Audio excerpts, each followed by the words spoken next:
Assalamualaikum warahmatullahi wabarakatuh. Perkenalkan, nama saya Nursia dari Prodi Ilkom A. Baik, di sini saya akan coba menjelaskan mengenai fungsi dan kegunaan pada kabel cross dan strike. Lanjut, karena sebelumnya saya sudah membuat kabelnya di sini, jadi kita langsung saja membahas urutan pengkabelan.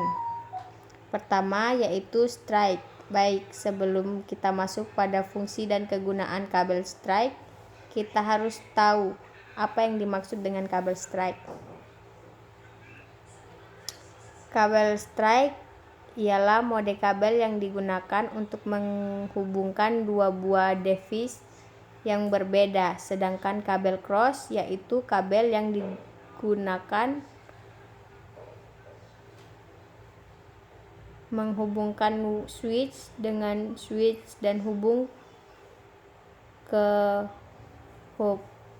Nah, pada kesempatan kali ini saya membahas seputar kegunaan dan fungsi warna kabel strike dan cross yang perlu Anda ketahui. Warna kabel strike putih orange berfungsi sebagai media penghantar paket data. Kabel orange berfungsi sebagai media penghantar paket data. Kabel putih hijau berfungsi sebagai media penghantar paket data. Kabel biru berfungsi sebagai media penghantar paket suara. Kabel putih biru berfungsi sebagai media penghantar paket suara. Kabel putih orange berfungsi sebagai media penghantar paket data.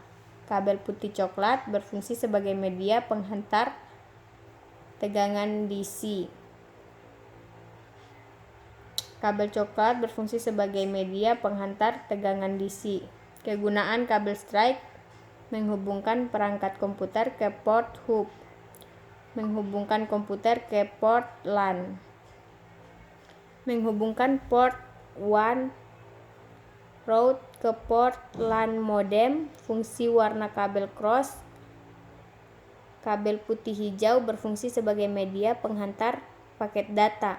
Kabel putih orange berfungsi sebagai media penghantar paket data. Kabel biru berfungsi sebagai media penghantar paket suara. Kabel putih biru berfungsi sebagai media penghantar paket suara. Kabel orange berfungsi sebagai media penghantar paket data.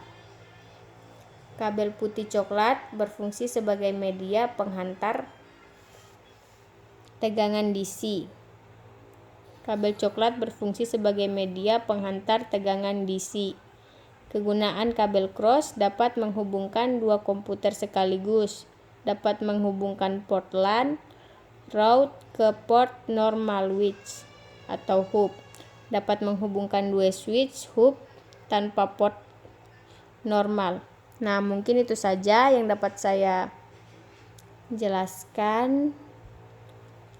Lebih dan kurangnya mohon dimaafkan. Billahi taufiq wal hidayah. Assalamualaikum warahmatullahi wabarakatuh.